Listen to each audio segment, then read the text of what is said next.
Welcome to Evergreen Speedway's Home Track Heroes on CW11. Good afternoon and welcome to Home Track Heroes. Thanks for spending your Sunday with us. My name is Caleb Hart, the second half of the dynamic duo this week. Welcome back, Chad Fitzpatrick, late model driver extraordinaire and second time hosting of the year. Nice to have you, Chad. Yes, thank you for having me back. Before we get into our fantastic night of racing, of which we've got 5 really incredible divisions and some great action we think coming up for you.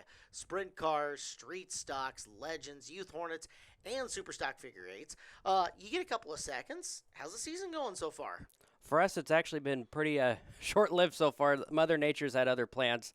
We've had a little bit of car struggles, but I think hopefully this week we'll get it figured out. Well, you'll have Twin 50s that comes up, so make your plans already for next week's Home Track Heroes because Chad and the Pro Late models are going to go 2 50-lap main events for you. That's going to be fun. But tonight, we got a really cool show headlined by the sprint cars, and it looks like we're going to get a chance to show a lot of sprint cars off during this competition. Exactly, and you know what the best part of the night was? There's no inkling of rain tonight. That's right. We've got gorgeous weather coming up for the show. So we were going to start things off. We're going to get some B-main action going on. The INX Legend divisions are going to come up first. We are planning to air some sprint car heat races as well, and then we will get into the main events across the division. It is Girls Night Out. That's right. Moms and Motors presented by NC Machinery here at Evergreen Speedway for this episode of Home Track Heroes. And with that being said, we've got the Legend B-main rolling onto the racetrack right now. Let's take a look at our starting lineup. So it looks like on the front row, car number 76 C of Josh Villach. Outside of him, car number 22, Robert Zimmerman, sponsored by Kevin Scrap Metal Services. The 11D, Derek Bloomingdale, Blooming Therapy PLLC, and Bella Luce in car number 55. Last row inside, 4R of Gabriel Guevara, sponsored by Frost Towing, and the 29 of Owen Craig. Now, Chad, we've talked about it on this show here and before, but you're a versatile driver, familiar with a lot of the divisions here at Evergreen Speedway. You've driven a lot of different cars, but never been in a Legend, have you? One time. One time? One time. Tell me about it. It was for Matt Pioli in the 2021 season, and it was a blast. Okay. I, coming from quarter midgets, Hornets, street stocks, late models, these feel a lot like a quarter midget, very twitchy, very, very hard to keep under control. So I have a big amount of respect for these people. Here in the last few years of your career, it's been long cars, big long wheelbases, and 8 cylinders. Going to the small car, small wheelbase, and small cylinders got to be a trip. Exactly. So it looks like we're going on lap number 1 here in the 76 of Josh Villach. Will grab the lead. This is a 4-car move up. So we're only taking 4 out of this B-main event. 15 laps will make up the distance for these guys. And the 76 car on the point, they're still trying to decide who's going to run in that second spot. That's a good battle for second, as you've got the 11 of Derek Bloomingdale on the inside. That's Robert Zimmerman, who's in his second full year of Legend racing on the outside of him. Zimmerman works closely with the couple of guys in the street stock division. Help me out, the brothers in the street stocks. I believe it's the Watson brothers. That's right. Thank you. Jeff you. and Gene Watson. Yep, and they are helping him out and helping him along and got him into this whole racing thing. Look at that, Zimmerman right up on the back of Villach for the lead coming out of turn number 2. Yeah, so we got a 3-car breakaway as they go in turn 3. He's going to look to the inside, and he's going to grab the lead. And like I just said earlier, they're taking 4, so pretty much they're safe right now, but they're going to battle for the lead right now as the 11 of Derek will go underneath him as well and grab that second spot. You would think that they would take it easy, just roll forward, make the A-main event, but hey, it's competitive every time you hit the racetrack. Exactly. Right? Yeah, you want to go out and win this. And the 55 of Bella Luce, I believe this is for the last transfer spot as Owen Craig out in the back there all by himself. I believe he's moving up from the Hornet division, so this is a good time to get a little bit of laps under his belt. Very important seat time at the very beginning of this. Meanwhile, for the lead, Bloomingdale has cleared Villach. He's working up on the back of Zimmerman, and they've got a car length separating them 1 through 3 already. 5 of 15 laps down as they cross the start-finish line as we speak. It is Zimmerman in the 22. He is your leader. Bloomingdale in the teal and orange, number 11, sitting in second. Villach is third in the 76C and off screen. Bella Luce right now trying to hold off Gabriel Guevara, also a Hornet move up in his own right. Exactly. We've had a lot of move ups into this division. I've noticed in the 11D of Derek Bloomingdale, every time he goes into turn 1, a little bit of brake smoke come off the left front tire as he's going to try to grab the lead from the 22 of Zimmerman as they go into 3. As he's at his quarter panel, not there yet. They are side by side off of 4. Whatever he's doing to hit that mark going to the inside of 1, there's that smoke again. You saw it 2 times going into the corner, has worked for him. Zimmerman trying to get to the throttle a little bit sooner, and it pushed him wide off the corner, but it gave him the space he needed to reestablish that top spot over Bloomingdale. So at the halfway point, Zimmerman picking up that throttle a little bit early through the apex of the turn, and let's see if that hammers him down into the lead once again as Bloomingdale trying to catch up. And again, little smoke showing on the 11 as he gets into turn 1. It doesn't seem to be any hindrance to him. He has a really good corner through 3 and 4, much better than 1 and 2, as he tries to go underneath and gets the back end going out on him as he goes into turn 1 again. And here goes that brake smoke. Zimmerman up half a lane. It seems to be working for him, except not this time. Ooh, yeah. Spunner just a little bit coming out of 2, and that's the big run that Bloomingdale needs to take the lead. Yeah, and this is the hottest day, the hottest day of the year, and this is the hottest part of the day. So they're in the mid-80s right now, so these cars are slipping and sliding all over the place. Yeah, you saw Zimmerman executes a perfect cross-under going underneath Bloomingdale to retake the lead. 5 laps to go. That was a brilliant move for Zimmerman, the relatively young in his career driver, figuring it out and driving right back into the top spot. Yeah, what I love about these B-main events is, a lot of bit of, you get a little bit less car count, but you get to learn a whole bunch in these races. So you're kind of learning and racing with the people that, have the same amount of skill as you. And when they get to move up to the A-main, that's where you definitely learn a lot, too. Another driver getting that valuable seat time as we speak is Owen Craig, cruising around the outside of the racetrack and getting lapped as we speak.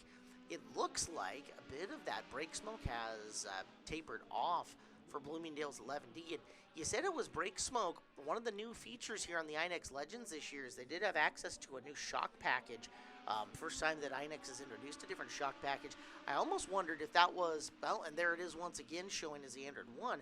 Almost wondering if that's like fender rubbing on tire getting into 1, because it's bottoming out hitting at that point of the corner. It very well could be, because it doesn't really do it into turn 3. And turn 3 has way more banking than turn 1. Virtually, when you go into turn 1, it's flat. And then you get into the banking midway through 1 and 2, about right there when the 11D goes through, as the white flag is out for Zimmerman. It's going to be interesting to see Bloomingdale. He is going to move on. He'll get an A-main here as long as nothing disastrous happens in the last, 2 corners of this race. It will be Zimmerman, Bloomingdale, and Vlock. Vlock actually with a run. Oh. Look, don't wad each other up. Don't do it on the last lap. They're second and third. And wait for it.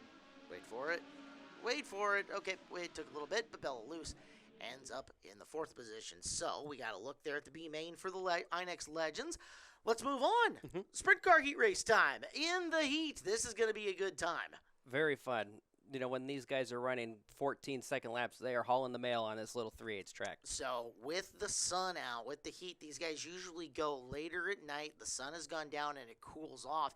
It makes handling these big boys, these monsters of the Midway, a little bit harder. Our first of 2 heat races for the Granite Super Sprints. And your pole sitter, beautiful looking black 32 car Ryan Orchard, sponsored by Beacon Auto Parts. Next to him, Todd Coleman out of Linwood in the Fleet Service number 44. In the 9 car is Jay Dishnu, sponsored by First Line Systems. Outside of him, our fast time qualifier, the 8 car of Cody Ridge, also sponsored by First Line Systems. Third row, it's the veteran driver, Marty Rossler, the Gidlin Rossler Racing 63. Cameron Eisinger, the Granite Construction number 12.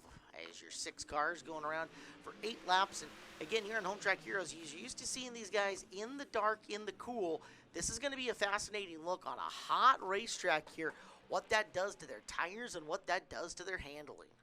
As it looks like we got the 32 of Ryan Orchard in the lead, as we got the 9 of Jay Dishnu will grab that 2nd spot. He is coming in quick.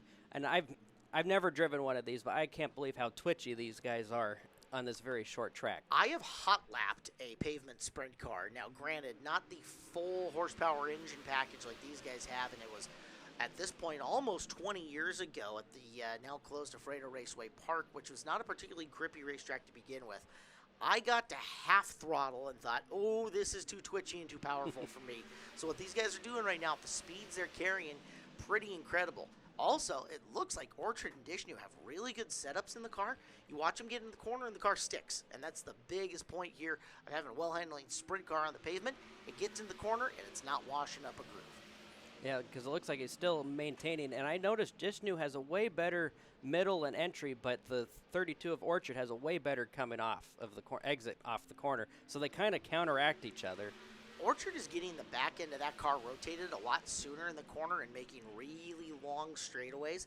It's letting Dishnu drive into the corner harder to try to get underneath him, but Orchard's going to be way better getting off and down the straight. So it's an interesting diversity of attacks going on between the two. Yes, and that takes a lot of discipline because doesn't apply to these guys, but actually does apply to any type of racing. You want to be, smooth going to the corner, and they always say sometimes if you go in a little slower, you come off better. Well, my issue is I always go in way too hard. Yeah, well, there you go. Something to be learned. Our first heat race just about finished off is Ryan Orchard. That car looking really, really good here at Evergreen Speedway. He's going to take the first heat race win over Dishnu, then Coleman. Now, these races, no pay, no money, but they are involved in all-important season points for these drivers as they're chasing the Evergreen Speedway Track Championship, something that we crowned at the end of the year, and drivers are after big time. Exactly. Points, points, points. And heat races is where you can gain the most points. It's 8, 7, 6, 5, all the way down to 1, and those add up very fast. You're running heat races every night. It's your chance to just stack them up over your competition and go. Let's take a look at heat race number 2 now for the Granite Super Sprints. And our lineup for this one is as follows. It's Greg Middendorf, the Middendorf Motorsports 4, and the outside, the 40 of Michael Newman. We got the 57 of Evan Margison, sponsored by Westlake Properties. Outside of him, the 7D of Randy Dubois, sponsored by Geico. Randy Anderson, the 2 car, inside row number 3. Next to him, Chase Sabato, the First Line Systems Inc., number 19. So Middendorf and Newman, Margison and Dubois, Anderson and Sabato, your 6 cars in this. They'll take full pace laps, and boy, a lot of talent in this field as well. Middendorf has been with this division forever and ever. Newman is the driving force behind all of these First Line Systems Inc. sponsored cars. And row number 2, Dubois, our defending track champion, and Margison, who has won in everything open wheel across the Northwest. There's not a division that guy has not picked up a feature win in. Nice, that's pretty cool. I believe they started this division out here, I think it was the year before COVID, so 2019, and it's been a great addition to Evergreen Speedway's weekly racing program. Down the back straightaway on the opening lap. Newman on the outside, and down on the bottom, Middendorf, who's very comfortable starting from the pole. We have seen him point a lot of races. He is comfortable out setting the pace. And lap number 1, he's got the top spot, but Newman really fighting hard in the outside groove, trying to keep up with him. Margison in the 3rd spot, ducking to the inside, looking for 2nd. As they're both still side by side as they go into turn 3, and he is the number 40 of Newman on the outside, hanging on for dear life, doing a great job. As it looks like the 57 of Margison will grab that 2nd spot, and the 40 getting really loose, going through 1 and 2, able to hang on. Evan into 2nd, like you just said. He is 3 car lengths back of Middendorf down the front straightaway and trying to run him down. Margison fast as they exit turn number 2, coming up on halfway through this heat race, and we're going to watch Middendorf and see. This will be a good litmus test early in the night to see if Evan has the car speed that he's going to need to eclipse some of the guys a little further ahead of him on what's going to be in the starting lineup, because this division will not run a full invert, but the fast car almost always is starting anywhere between 6 and 10 in the A main event, so he's going to have to pass people. Gotcha. 6, 8, 10, that's still when you're starting in that spot. Whoa, we got the 40 car going around, and it looks like we got our yellow flag. Oh, Newman almost made the great save. Now, sprint cars, the one division here at our racetrack that runs on a regular basis that do not self-start. They've got to have our wonderful friends, the Cascade Push Truck Association, get in behind them. It's basically the race car version of a compression start, is it's just a direct in and out gear with the rear differential. So he'll fire back up, join at the back of the field, but it's one thing that makes sprint cars incredibly unique. Yes, that's one thing it's been a long time since I've been to a dirt race, but yeah, we kind of see that a lot here at Evergreen Speedway now when they all go out to the front stretch now. All right, so 2x2 stacked up as they do 2x2 restarts in the sprint car division. It's a wild, different way to do things, but it's how we do things at Evergreen Speedway. From the inside, it's Middendorf. From the outside, Margison. And one to go signal. One more time around. So they got to coast, but that's all right. Give them a chance to think and figure out where they want to pick up that throttle. So no choose cone for this division. It would be hard. I would say that'd be pretty hard to figure that out, huh? You're already getting a really distinct advantage by just getting to be next to the car that you're racing with because of the aerodynamics of these cars. So giving them a choose cone on top of that would really throw a wrench into the factor. Just look at what happened with Margison there. Nobody in front of him, nobody to dirty up the air in front of him, and he cruises out to the lead in this heat race. Yeah, he is definitely gone. He went from no car lengths to about 6 car lengths in that one corner. Those top wings create a ton of turbulence in and behind you. We call it dirty air. As you watch it, you'll see Dubois, and Dubois is not going to follow Middendorf. Stock cars will draft. Sprint cars will not. That air is too turbulent in behind it, loosens up your race car too much with your downforce. And so you'll see it again as Dubois is going to try to cruise the outside on Middendorf, and Margison, with nobody affecting his aerodynamics, absolutely cleans their clock here on the restart. So Margison going to get the win. The run for second, give it to Dubois, and Middendorf is third. Don't touch that dial. A-Main action is coming up next here on Home Track Heroes on the CW11. Well, after 2 fantastic heat races in a B-Main, we're ready for A-Main event action here on Home Track Heroes on the CW11. He is Chad Fitzpatrick. I am Caleb Hart. And Chad, we'll start things off with the beginner division. It's Youth Hornet time, going 30 around the small track. Nice. So we got the young guns showing what they can do here. 12 to 14-year-olds in the 4-cylinder cars that are more like cars you race as opposed to actual race cars. And we'll tell you what the lineup looks like. The front row, it's Cayenne Spear in the 51. Mrs. Turner's Hometown Cafe sponsors that car. Next to Cayenne, it's Blade Kaler in car number 7. We got the 8 car of Jacob Funk outside of Jacob, the 65 of Bryson Wingfield, sponsored by his papa, Tony Hill. Row number 3, Crossroads Towing, sponsors the 11 of Keegan Mooney, and it's Clint McCowan in the 00, sponsored by Complete Auto Repair Service, LLC. The number 95 is Evan Delfell, sponsored by Mazda of Everett. The 31 car of Lila Mashburn, sponsored by Olympia Pizza. Row number 5 on the inside. The 39 is Andrew Zachary, all about auto wrecking, his sponsor.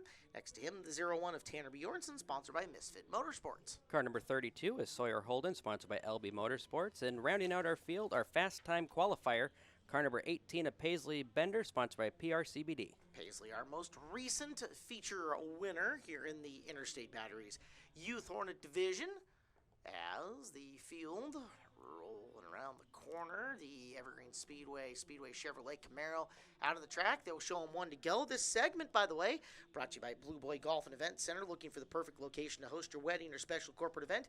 Look no further than Blue Boy Golf and Event Center in Monroe. A beautiful 9-hole golf course with awesome mountain views makes for a wonderful venue for your special day. Full inverts for these youngsters. So we got the fastest person starting in the back. Let's get a look from outside of row number 1. That's Blade Kaler that we're watching. Lila Mashburn a little further deep in the field, also in the outside row, as the young guns will accelerate and roll into green flag action. We're underway with our first main. We're green, as it looks like we got Blade Kaler going into turn 1. More of a view from Layla Mashburn as, we got somebody. Blade going around. Oh. Everyone misses, looks to dodge, and he's going to have to take the long way around, and we stay green thus far. Brandy Hood Promotions helping us out with the awesome GoPro footage. Is that a fan rigged up in-car for Blade Kaler? Do you see that? Yes, I saw that. And, it was a hot day, so that was definitely needed for them. All right, well, good to know. We stayed clean and green as Jacob Funk's your leader in the 8. Bryson Wingfield sitting in the 2nd position. Wingfield, who has been with us for a solid year now, looking to the inside, looking for the race lead. Little contact getting into turn number 1. A little contact never hurts anybody, right? No blood, no foul, as Dave Edgar would say. Yeah. On the outside, there is your quick qualifier, Paisley Bender, and she's already up to 3rd. Boy, that car's moving. She is on the move. 3 laps in, and she is already going to be the contender for the lead as she goes into turn number 1. Going way out wide. They're thinking about 3 wide. They're doing more than that. They're doing it as they come off at turn number 2. She is in 2nd now. Andrew Zachary's worked his way into 3rd. He's moving up the field quite nicely, bringing Bjornsson the 01 with him. But your leader is Wingfield. In hot pursuit is Bender, who had used the very high side to get there, had tucked it into the bottom of the 3rd and 4th corner. We'll see what kind of strategy she employs to run down Wingfield and potentially pass him. She is coming in quick. Andrew Zachary has a mirror full of Paisley Bender.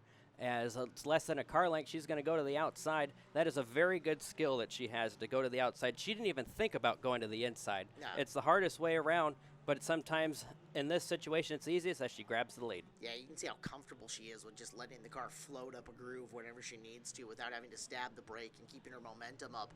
So there goes Paisley, 6 laps into this, and from 12th to 1st, that's pretty impressive. She's going to put a lap on Kaler in the 7 car and start putting some lappers in between them. We got 2 together and that is Zachary in the 39 and Wingfield in the 65. And yellow lights go blinking on around the field, so we will stop this race, gather them all back up, and get those two tagged up at the back. Yep, every now and looks like, yep, just went in a little too hard and just got into the side of Wingfield. Just couldn't get it to gather back up. Racing deal, a learning deal there for Zachary. Hey, you can't carry that kind of momentum all the way into the corner. You're going to have to stab the brake a bit. Exactly. And, with these front-wheel drives, and these kids will figure it out, when you get yourself into that situation, if you're in Wingfield's position, you could just slam on the brakes or slam on the gas and generally get yourself out of it with these front-wheel drive cars. You saw the in-car video of Blade Kaler there at the very end. What quick reaction time he had to just a little twitch of the steering wheel and fade to the outside to miss that wreck. And that little twitch saved the whole front end of his car. It did. It's going to keep his race going. Going to get him some more seat time as let's head back to the track. The field is formed up and we're ready to go. So your leader is Paisley Bender in the 18. Tanner Bjornson in the 01 is second. And it looks like Delfell's moved his way up into position number 3. So a nice run for Evan Delfell, the 95, the Little Grizz. The Cub. Little Grizz. Grizz. However that ends up working. So they're 1 through 3. We might have started something there. I'm all right with that. Hey, nicknames are earned. We'll see if it sticks. So those 3 leading the field down the back. Speedway Chevrolet pace car is going off Raceway, and Paisley will restart this main event. I didn't realize that these youngsters use single file, so this is definitely an advantage for Paisley Bender. She's already 4 to 5 car lengths out over the 01 of Bjornson. Delfell hanging tight in that 3rd spot, and Sawyer Holden in that 4th spot as the top 4 breakaway as we go to the 18 car of Bender. Yeah, Bender's 18 car, the JBR cars and the Youth Hornets have just been lightning quick for as many years as they've been out here running them, and they've passed down from driver to driver to driver. Haley Constant spent some time in them. Older sister Brooklyn Bender was in one. Now Paisley out there, and really the class of the division so far here in the early season. Yep, all 3 of them were all winners. And they will continue to be so long as we've got youths wanting to run Hornets, at least within that field. Look further back, there's Delfell in the 95, and chasing him, Sawyer Holden's had a really good start to his career. A couple of podium finishes already for Sawyer, and he's looking for another one as he tries to track down Delfell. Back straight away, our look at Bender as she's running down slower traffic already in the form of Wingfield, the driver who was up in the lead that she passed for the lead early on in this contest. Yeah, she'll put Wingfield down a lap. It looks like Evan Delfell has a mirror full of Sawyer Holden. Both of these drivers, their grandpas used to race each other out here in the 70s and 80s, so that's kind of cool to see that. It took about 40 more years for the Holdens and Delfells to get back together on the racetrack. That works out okay. Multi-generation racing. It's a family deal, as there is Bender now working to put a lap on Blade Kaler in the 7, and 51 of Cayenne Spears, the car going down. So even the drivers at the back of the field in Blade and Wingfield getting a chance to also drive in traffic, important skill to learn. A lot of important skill. This division tends to have a little bit more lap traffic, and when you move up to the divisions, you kind of tend to have less of that traffic. So you'll definitely learn how to avoid and how to pass the lap traffic in this division. A lot of seat time, a lot of reps is what you're saying there. As here comes Bender up on the back of the 00 of Clinton McCowan. So she's actually starting to carve through this field and put a lot of this 12-car field down a lap. As here comes Bjornson. Oh, is he going to try to split the difference? He did, and it's working. Beautiful. All right, Bjornson splits the difference between Wingfield and Kaler. He'll hold on to second. That gives him some padding between the drivers in 3rd and 4th, which Holden using the traffic to his advantage to make the move and take over 3rd. Yep, Delfell kind of got the short end of the stick on that one as he was trying to, I could tell he was going to try to pass Kaler on the outside. It just didn't work out. Well, sometimes it works for you, sometimes it works against you, right? Yep, it happens. And it looks like, I believe Bender is now lapping up to 7th or 8th now, or probably actually up farther than that, probably up to 5th now. So we know Mashburn's 31 is in 5th at the moment, and is that Mashburn's 31 right Yes. in front? Sure is. So that was 6th place Jacob Funk that Paisley just lapped over the halfway point of this main. Now, working on Funk in the 8 car, and it looks like it's just going to be a matter of time here before Paisley gets him too, going to turn 1. Boy, yeah, another car goes a lap down. Now only the top 5 on the lead lap. So we got top 5 lead lap, and it looks to be a clean and clear track for her now. She's just on a Saturday night stroll at this point. At this point, with this big of a lead, it's going to be up to Paisley to continue to, number one, set the good pace, but keep herself out of trouble. She's got a huge advantage. She really doesn't need to risk the race car at this point. No need for risk as Bjornsson is all stuck in that lap traffic. Looks like the 00 of Clint McGowan and the 11 car of Keegan Mooney having a little battle. Same thing with the 32 of Holden.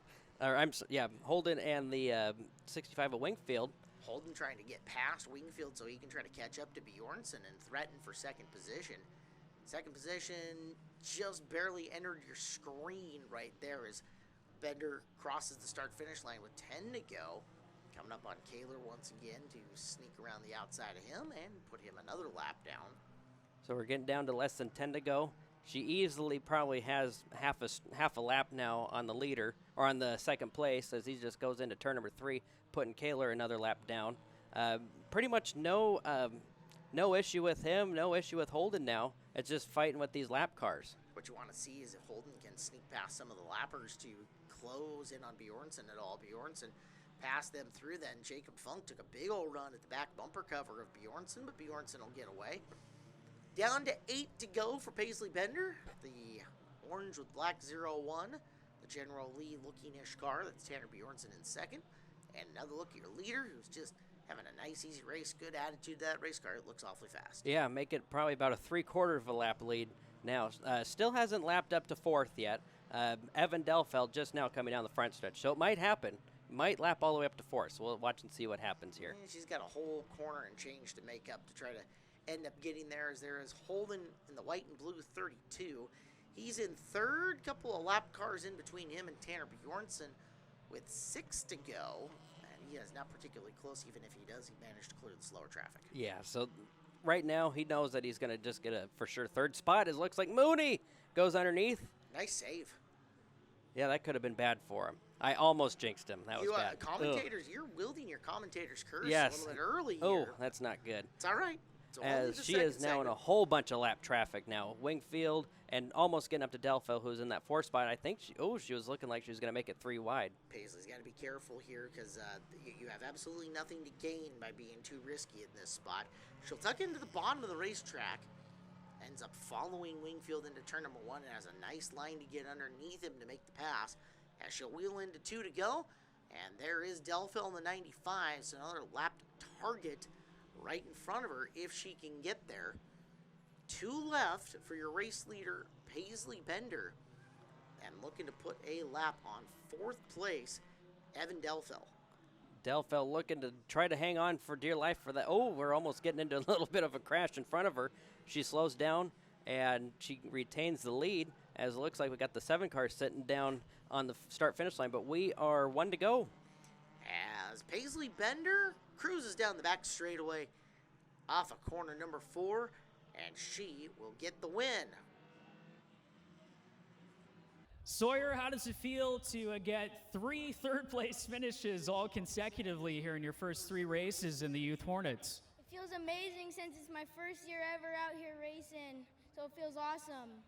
What's it been like? I know you've watched your dad for a long time. Grandpa's also been out here. What's it been like to actually get behind the wheel yourself of a 32 car at Evergreen Speedway? It's good to have my dad and my papa to help me and teach me how to run this racetrack and to get faster. I'd like to thank anybody that helps you get out here with 32 sponsorship-wise as well. I'd like to thank my mom and dad, Nana and Papa, Holden Development Group, Rather Right Roofing, LB Motorsports. Sawyer Holden, 3rd place run tonight in 32. Nicely done, bud. Tanner, last time you got out in front ahead of Paisley and you had a great battle. This time she kind of checked out in front of you on the outside. Was it a case of just getting to the front and seeing that she was gone and trying to hold second? My car got loose a little bit, and that's when she got around me. I know a little bit of contact with the right rear trying to get through traffic. Didn't really do too much, just cosmetics? The car looks a little bit worse, but... No biggie in that department. Like to thank sponsors, supporters you got with this 01 camp. Yeah. Whiteside Steel, Stilly Auto Parts, Olympic Embroidery, my mom, my dad, my grandma, everyone that came out here on my YouTube channel, Misfit Motorsports. Got to check that out. Plug the social media. Tanner Bjornsson, 2nd place tonight, the 01. Nicely done, Tanner. Paisley, how'd you manage to get from last to first in about 6 laps? It It felt pretty good. Of course, the car had to feel pretty good. Something happened in the last lap, though, in the cool-down lap. Yeah, I forgot to turn the fan on in my car, and it kind of overheated. A little bit of work for Dad to do then. Yeah. Not too bad, but it can't be bad with a main event win and back-to-back main event wins with this 18 car without giving away too much secrets. What makes this thing so strong? A good line. Of course, and making that outside work, I think, did that help get through traffic early on? Yeah. Like to thank the sponsors and supporters you got with the 18? We got the list. We got to make sure. Yeah. The Jack Stillwell family, PRCBD, Wagley Creek, Art by Nature, 2.5 Men Barbecue, Strideline Socks, Pro Alliance, my Uncle Wayne, JBR, Joe's Racing Products, Coxwell's Racing, Hammerhead Fabrication, Bill Hunt, and Lance. Paisley Bender getting all the sponsor mentions in. Your main event winner tonight, the Interstate Batteries Youth Hornets. Nicely done, Paisley. First A main event's in the books. We got a big A main coming up. 24 cars and 30 laps for the INEX Legends next year at Home Track Heroes in the CW11. I'm Caleb Hart. He's Chad Fitzpatrick, and big field of legends going after it for this one, and a talented field at that. Yes, this will be very fun to watch. Big field, a lot of laps. This will be fun. All right, to the racetrack we go. To the lineup we go. Chad Sinner, borrowed car for your four-time and defending champion in the Mazda of Everett, number 11. He is on the pole. Next to him, it's Marissa Sawin in the Mr. Dizzy Motorsports, number 1. The 51Z of John Zaretsky, sponsored by McMullen Construction. Outside of him, the 11 car, Rick McNeil, sponsored by Optimus Construction. Row number 3, Kyle Lang, the 33, sponsored by Phillips Law Firm. Next to him, it's Mr. Rich, Gabe Sessler in the 66, sponsored by Mazda of Everett. In the 30B, that is Braden Wager, sponsored by Dirt Cheap Sewer. Outside of him, the 40 is Samantha Schwartz, sponsored by Sharps Transportation. 5th row features the 9 of Cody Graham, Thorpe Fruit Stand, his sponsor. Outside of him, the TriMed sponsored 37 of Mason Nelson. Another number 51 of Antonio Bianchi. Outside of Antonio, the 64 Deacon Postal, sponsored by Clean Crawls. 13th starter will be the 52 of Chad Bennett, and the 14th starter, the 68 of Kaylee Decker, sponsored by Joe's Tree and Timber LLC. The 10 car is Chris Thompson, sponsored by Weatherright Roofing. Outside of Chris, former late model driver, the 13 of Jeremiah Johnson. Then you've got the 98 of Aaron Flett, Kent Collision Center, his sponsor. The 15D of Davis Jacobson's next to him, and Evergreen Concrete Cutting, number 15D. The 27D is Dakota Gachella, sponsored by Weatherright Roofing, Inc., moving up from the Youth Hornet Division. Outside of her, the 15S of Scott Center, the Terrific Towing car. Your 4 B-main move-ups, Robert Zimmerman in the 22, Derek Bloomingdale the 11D, Josh Villock in the 76C, and Bella Luce the 55 as we go green in front of the field. Ooh, but unfortunately not for long, as it looks like we got Scott Center going around in the 11D of Bloomingdale going around. Yeah, smoked the wall, something serious on the front straightaway, as a long time for the yellow lights to start blinking on, so they are on. We will slow them up and restart them here in just a second. So, yeah, 11D of Bloomingdale, 15S of Sinner, and we're going to get multiple replay looks here is what production's telling us. So let's start and take a look at the rear view mirror on this. You can watch it happen. Oh, yeah. A little bit of Whoops. Chaos from the speed cam. I don't know exactly what led up to it. Let's see if we get another view here. Well, it was just a little bit of a brush, so a couple of different looks at what happened there on the replay, and field will set up and get ready to go again. It's actually not always a bad thing to give them one try at a start, let them breathe for a second, get a little of the nerves out. Yep. Almost always leads to a cleaner second start. Yeah, and with 24 cars, it can happen. Obviously, it did. So big field of twitchy, hard-to-handle race cars, and our second try at it is, again, Marissa Sawin on the outside of the front row, and a new-to-him car of Chad Sinner on the inside of the front row. I'm sure Chad would want to say a big thank you. We think that's one of the Kent Collision Center cars, if I remember right. The McMullen car, maybe? yes, I believe so. I'm sure he'd want to say a big thank you to Mr. McMullen for the loaner race cars. He pursues his 5th championship in the 5 years of the division. Yeah, I was going to say 5 in a row for Chad, if he can do it. That's tough to do. So we're have a little less of a field now. We're missing a couple as we're going to try this again as we are green.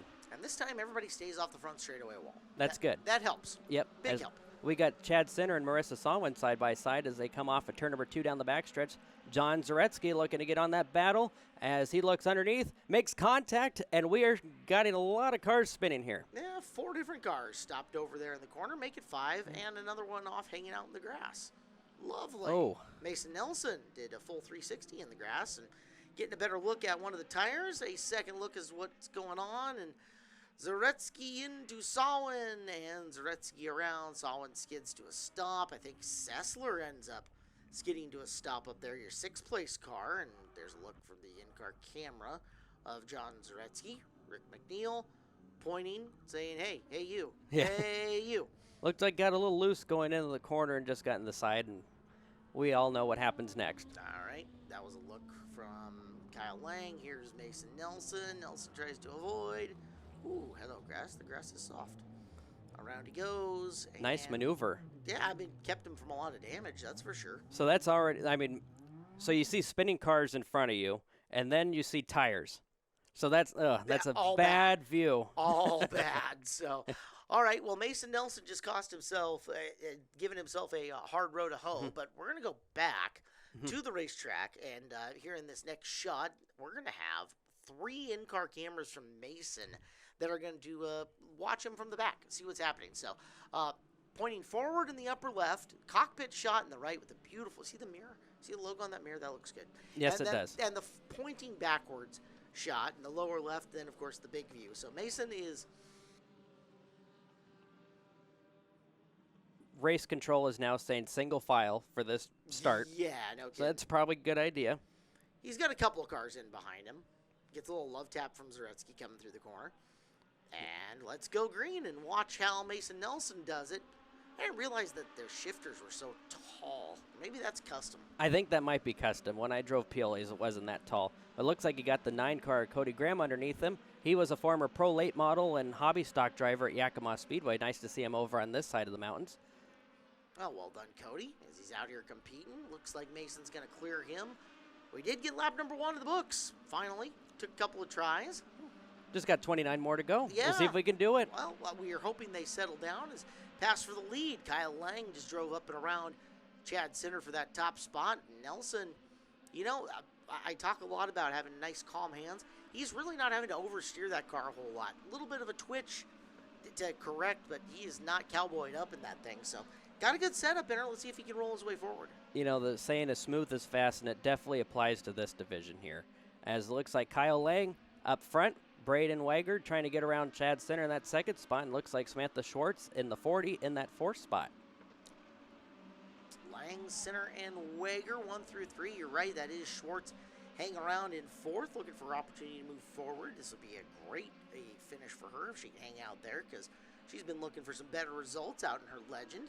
Right now, though, it's Lang just opening it up. You can see he got to the front, and he is rabbiting on this field.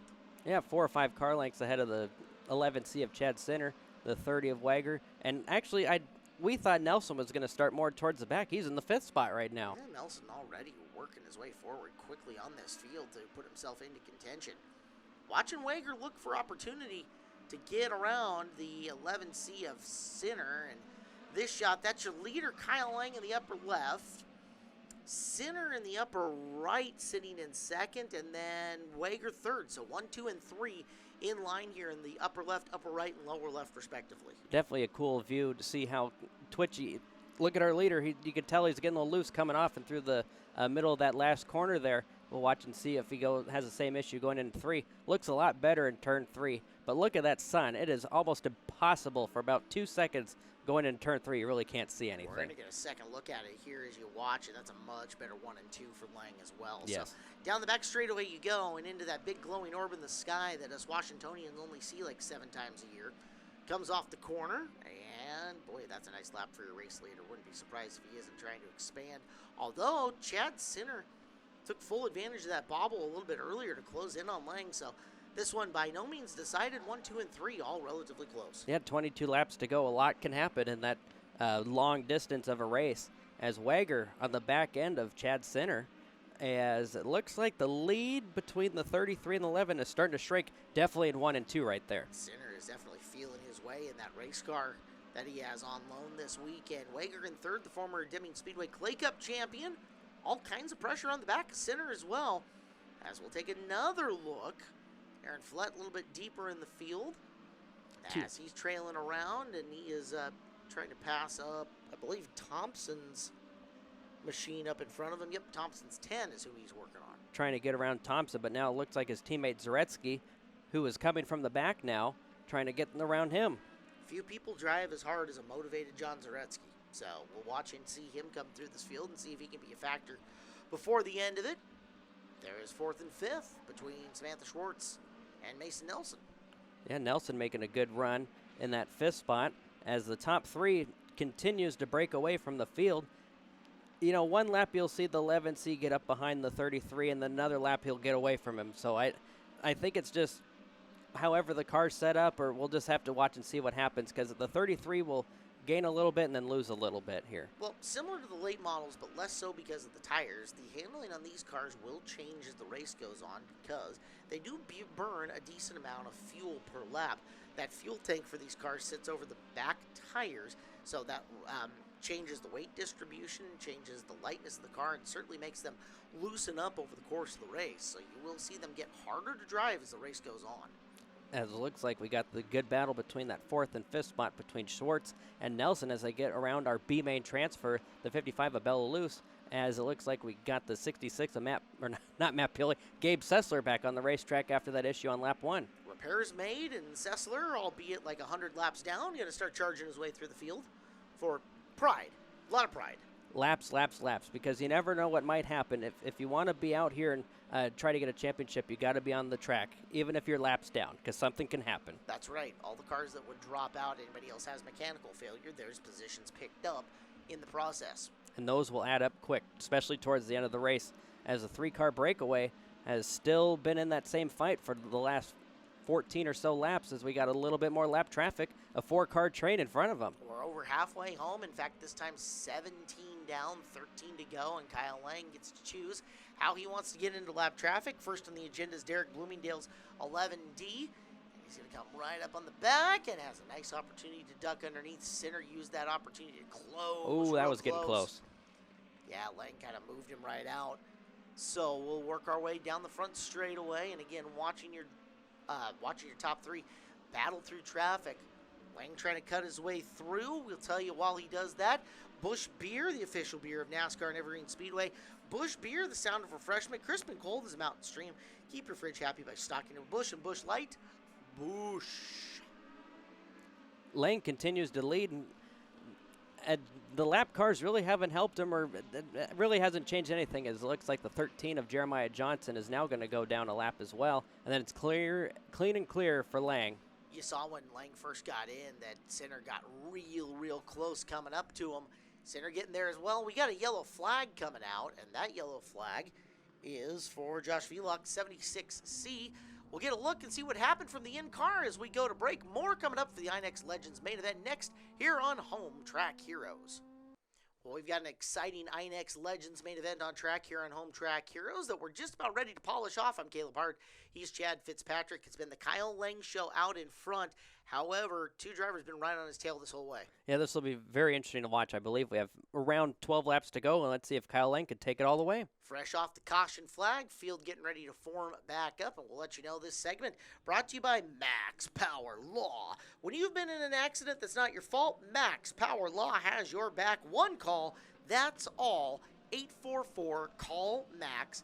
Call 844-CALL-MAX today. Proud sponsor of Evergreen Speedway.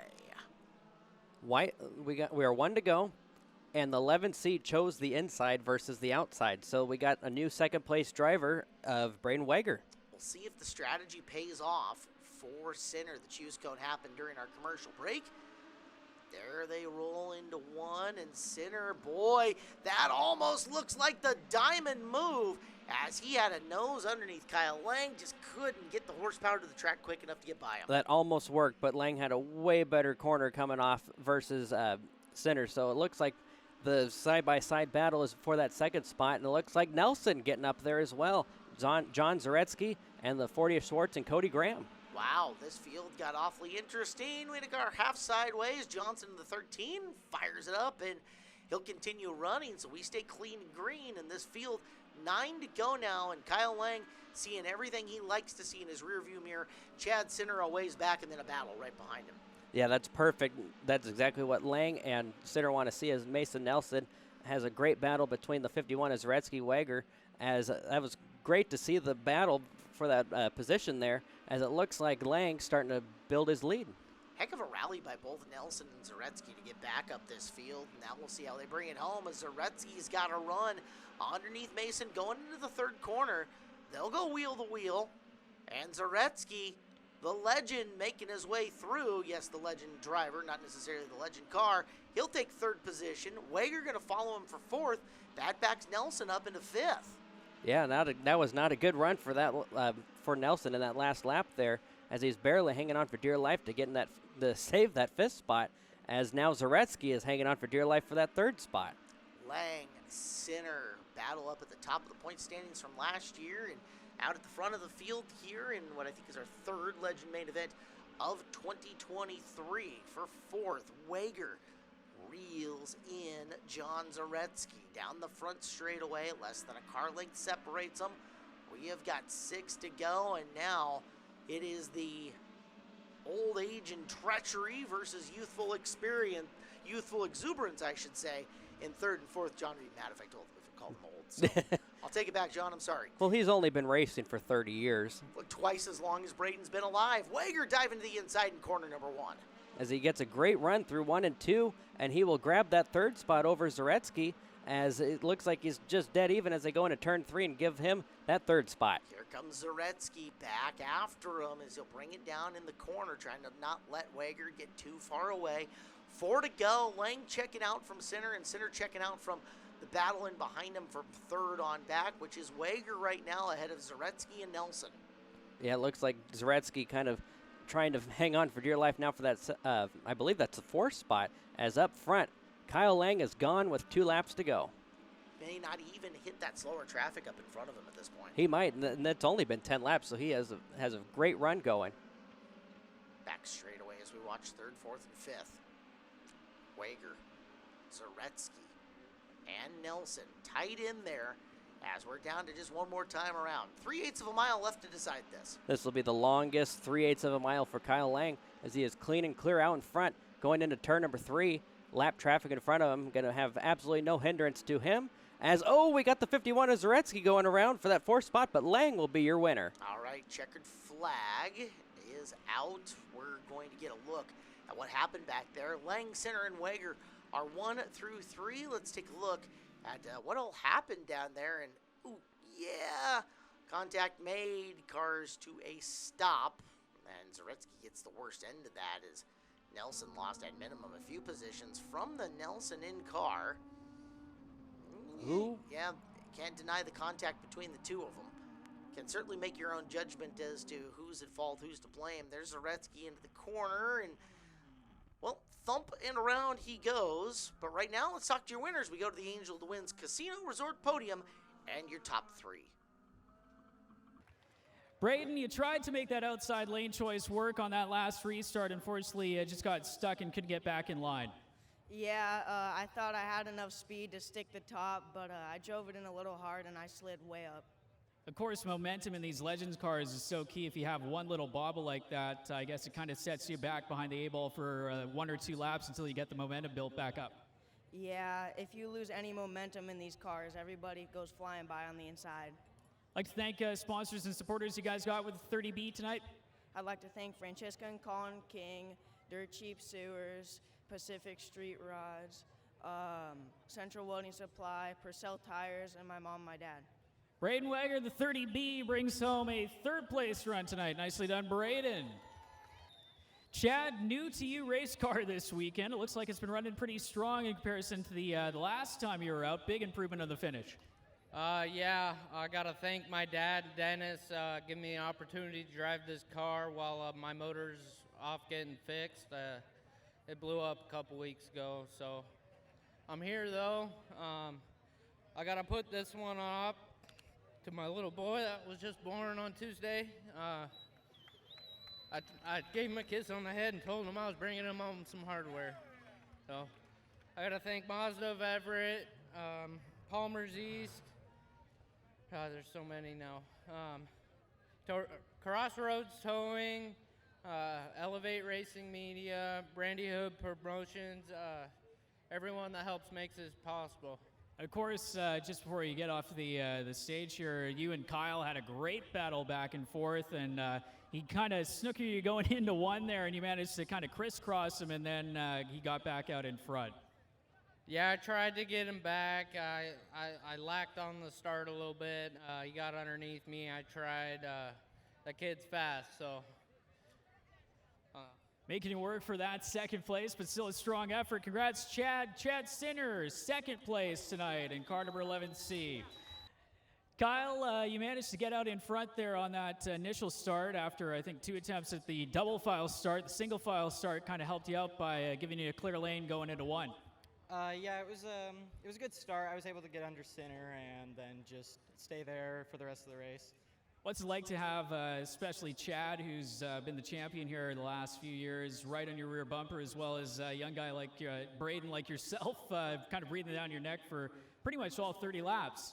Yeah, I mean, I just had to not make any mistakes and stay in front of them, and it was a good race.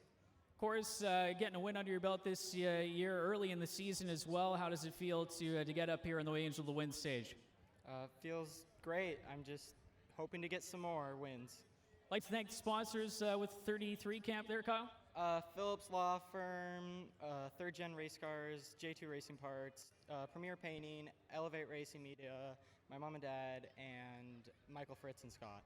Kyle Lang, your winner tonight, the INEX Legends in car number 33. Nicely done, Kyle. Well, exciting Legends 8 main event is done. Let's change things up. Let's go up on the cylinder count. Let's go to the V8s, and let's put them on the figure 8 track. It's time for the Monroe Grocery Outlet Superstock figure 8s. Started the day with 16 cars. 14 survived to the A main event, Chad. Yeah, look, unfortunately, Howard Mackey and Calvin Miller had some issues with their cars, but still a good field. 30 laps, 60 times through the intersection. And on the front row, it's Blaine Manning in the 11, the Be Happy carpet cleaning machine. JE55, that spells Jess Wilkinson on the front row as well. The 43 is Sheridan Vincent, sponsored by Siskin Power Equipment. Outside of him, the Grizz, Doug Delfell, sponsored by Mazda of Everett. Mike Steltz, row number 3. He's in the blue and black 67, sponsored by Metro Construction Corporation. It is the red and black 67, Scarlet, driven by Mackenzie Dietz, sponsored by BECU, making up the third row.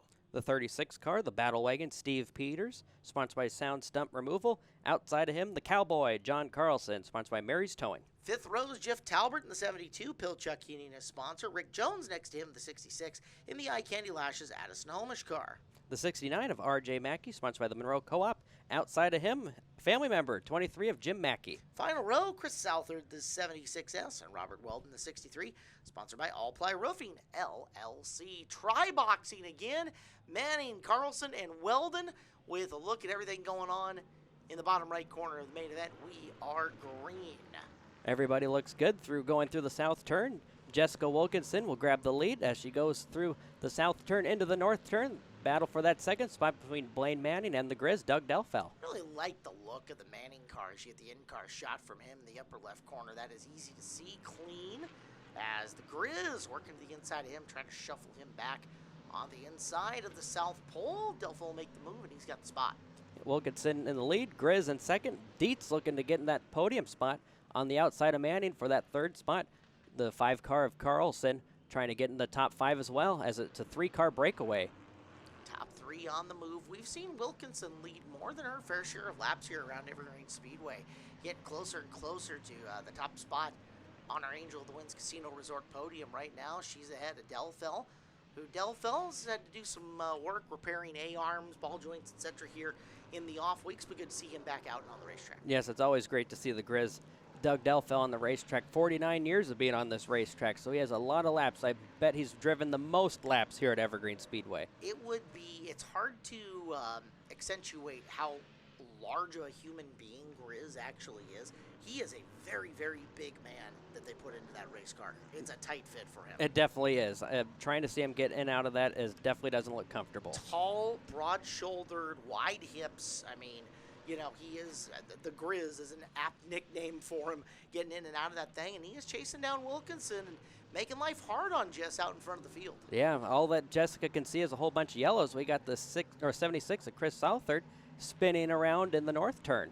All right, so Southard's around, and that'll draw our first caution, and this will get a look at a Delaware-style restart coming up with the Superstock Figure Eights, the Monroe Grocery Outlet. Superstock Figure Eights, I love their restarts because there is so much strategy that plays out on them. There definitely is. You know, with Jessica, it's clear for her, but we'll have to see how Grizz and Blaine Manning are going to make this work as they go into the first turn in that green flag. And you know Delfel's been on each end of this restart a million times here. This is really going to be the big challenge for Manning to see how much he's developed here in his figure eight career. It looks like Delfel is going to have what we would consider the outside of the North Pole and the inside of the South Pole, and I've heard from multiple drivers that that is their preferred line. Yeah, it's really going to depend if Grizz has a really good south turn, because if he can be clear going through the north turn, then he's fine. So we'll watch and see what happens here with Jessica. In-car shot of Mackenzie Dietz, who is lingering in the row behind, right next to Cowboy Carlson, as we will go green. And that played out, I bet you, exactly how Doug Delfel wanted it to, as he is not only clear of Manning, but clear by a long ways, and bringing Dietz with him as those two will battle side by side for third coming into the North Pole. Side by side for that third now. Looks like Cowboy wants to get on the action. Jessica Wilkinson will still resume the lead, getting a little loose coming off that corner. I could tell it's a little bit tight through 3 and 4. I guess you'd say that's the south turn, and a little bit loose through the north turn. So she's having a little bit of a struggle, as you could see, getting a little bit loose into the corner. You don't want to do that when you have 49 years of experience behind you. Yeah, Doug will jump first chance he gets now, especially that he's clear of Manning and can just chase him. Yeah, for sure. Loose at corner entry. Around she goes. Manning going with her, and they're pointing, but they're not throwing the flag yet. Now we're going to get the flag. So, caution for Wilkinson, your leader. Manning, who was running in the third position coming through. A shake-up to the front of the line coming. Let's get another look at it. Oh, looked like just got a little bit loose, and Grizz had nowhere to go. It's a racing incident. Almost looked like she gets, well, no, that first angle almost looked like she got a little bit of the tire, but not so much. So, Speedway officials going to have a decision to make coming in and through the corner. Blaine Manning's look at it wasn't all that pretty. And one more shot. Oh, yeah. That'll happen when you're racing inches from each other. Well, we'll see how it all shakes out. One more look from Mackenzie Dietz. We're back with more Superstock Figure 8 main event after this on Home Track Heroes. Interesting main event on track here for the Monroe Grocery Outlet Superstock Figure 8s on Home Track Heroes on the CW11. Chad Fitzpatrick, Caleb Hart with you here, calling all the action in the booth on your Sunday night. And this is breaking out to be relatively fun. Stuff's been fun up in front of the field, Chad. Yeah, we've had some good racing, a little bit of carnage. We'll see what happens next. Sounds like figure 8 racing to me, right? Yep. All right, so in the incident, Delfel pulls off. Must have been some damage to the race car. I believe he may be a radiator from that contact. We'll just have to see. Okay, so that gives the top spot to Cowboy John Carlson, with Mackenzie Dietz and Mike Stelz making up the second row. That's 3 of our best this year, 1, 2, and 3, and now they're going to set the pace here on this race. Yeah, this will be fun to watch, as it looks like we got the green flag out, and Mr. Carlson will grab the lead. Keep your eyes peeled on the battle wagon, the Bill Fleischacker on 36 of Steve Peters, who is now to the inside of Stelz coming through the South Pole. They are door panel to door panel in the North Pole coming through. Stelz going to get through. Peters backed out of it. I wonder if he's looking to tuck in and follow for a little bit as opposed to go side by side with him. There's Dietz in the second position, trying to hold off Mike. So the red 67 Dietz, the blue 67 Stelz as they battle it out into the North Pole. Steve Peters looking to, so the first 2 races he's finished 4th, so he's looking for his first podium this year. So we'll see if he can get it to work, as Cowboy John Carlson searching for his first win this year, because the 67 of Stelz has won them all so far this year. That's right. Stelz has stated publicly his goal this year is to go I want to say 14 for 14. Win all of them this year. He's got a point to prove. And right now, a little bit of work to do and trying to catch up to the 5 of Cowboy Carlson, much less get around Mackenzie Dietz. It looks really good in second. Yeah, having a great run as we're going to probably the next lap or two have a little bit of traffic in the intersection. They're starting to spread out. Carlson about a 4-car length lead over Dietz, as it looks like we're going to get on to the 69 of Mackey. He'll get through, no issues there. As the 3 or the 36 car trying to get into that 4 spot. We'll see if he can make it happen the next 19 laps. Now, if this is your first time watching Figure 8 racing with us here at Evergreen Speedway, there is no right-of-way when it comes to the intersection, especially in the A main event. It's can you gun it, can you not? Now, there is some precedence set. If you check up one time, the person that's coming through the intersection is going to expect you to check up again. So that's kind of how they go through it. Is Peters putting, well, if he had chrome on that horn, putting the horn to the back of Stelz, a little love tap, let him know he's there, and back end breaks out of the Stelz car a little bit getting into the South Pole. Yeah, I could tell Stelz has a little bit of looseness coming off the corner, and Peters is also having a little bit of that as well, kind of counterbalancing their issues together, as it looks like we got the 60 or the 76 of Southard going down a lap. Going to be no harm to anyone as of right now, and Dietz closing in on Carlson. Absolutely, using lap traffic to her advantage. Carlson working now to continue his way through the field. Mackenzie is closing, and she is gapping 3rd and 4th in the process, putting a little space between herself, Stelz, and Peters, which will be a good thing. As Carlson gets the slower car to move out of the way, Mackenzie will follow, and they resume their battle for the lead. She has a better north turn versus the south turn, so we'll watch and see what happens there, as it looks like Carlson able to get a little better off the corner compared to Dietz that time. Rick Jones will be a little bit of an issue, but he'll get out of the way, as we're going to try to get the 3rd and 4th spot, still trying to figure out. They both can't figure out. Yeah, Peters has got a little look to the inside of Stelz getting into the South Pole. Mike's taken a wide entrance into that corner a couple of times now, although he'll get away from Steve through the action in the North Pole that time by. We're over halfway, 16 down, 14 to go. Stelz has escaped from Peters, trying to chase down Dietz, who's working on the Cowboy. John Carlson, he's got your lead up in front of the field in the 5. Yeah, he's clean and clear right now. A little bit of traffic. Looks like Blaine Manning will probably be a little bit of an issue going through the intersection the next lap or two, as it's still clean for Carlson, Dietz, and the 67 of Stelz. First time that Mackenzie's car has really shown a loose condition, as you watched her swim in the back end and having to catch up to it there through the South Pole through our camera. So he's going to come up. That's Weldon 63 looming right ahead of Carlson. Mackenzie trying to roll in on him with Stelz in the 67 in the 3rd spot, still in the picture, but that intersection is getting a little heavier. Yeah, looks like that's a battle. I believe Jones might be a lap down, but Sheridan Vincent trying to put the 66 of Jones down a lap, as I believe he's running in the 5th spot, as it looks like he will make it happen. A little contact. And, I thought he was going to go in the tire. That was a great save by Vincent, and he'll pass Jones. Yeah, just leaned on him the right amount to get in through on the South Pole. Let's flash back forward, coming off the North Pole, and Peters is right up on Stelz, who mashes it through the intersection. There's another love tap from Peters. You see a lot of that at corner entry on these cars. A little tap to see if they can get him too much momentum through the apex and get him to open up the bottom. Yeah, and then if you can get that to work, you try to pass them coming off. But sometimes when they go out wide, they get an even better run than you do. So it just really depends. I know they're not trying to hit each other on purpose. It's just kind of how it goes when you're going inches separating each other. Exactly, and it's common for this division to the point where it's almost expected. They almost expect, I'll say, a shot to the shorts at corner entrance, right about there where Carlson was. A little contact right there is normal between these cars, especially when they're racing tight and close. Now, Stelz trying to get past Weldon, Peters right there waiting for his shot. Yeah, we'll see if Robert Big Bird Weldon will be a little bit of a hindrance. He got to the back end of Stelz to the back end of Robert Weldon, as Peters just trying to find any way around and still can't make it happen. They get past Weldon. This race getting more intense. It's for the final podium spot. 6 to go, and there is opportunity down to the bottom. Peters by Stelz, and Stelz was trying to squeeze down to get past, is it Blaine Manning? It sure is. Yep. So it's Manning in the 11 who spins the tires, comes around, and Stelz has gone into the infield So let's take a look here. Manning around, and you got two cars going for one lane. Contact right front to left rear. There's Manning around, and here comes third and fourth into the picture. Well, not really into the picture, but you saw the contact. Let's get a look from the in-car. The Brandy Hit Promotions look at the GoPro. Mike trying to come down, and there's a car there as well, right front to left rear.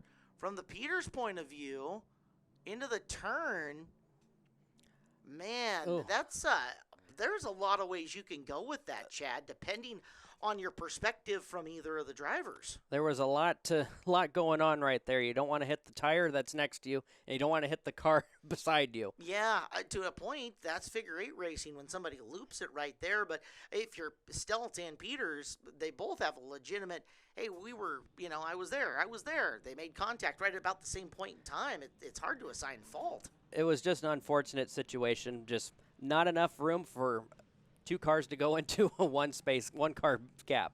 Stelz will pull off. Peters will continue on. This segment brought to you by Sparkle Wash Puget Sound, your source for residential and commercial power washing services for over 55 years. Their technicians can handle it all. No project too big or too small. Log on to sparklewash.com and schedule a complimentary quote. Sparkle Wash Puget Sound.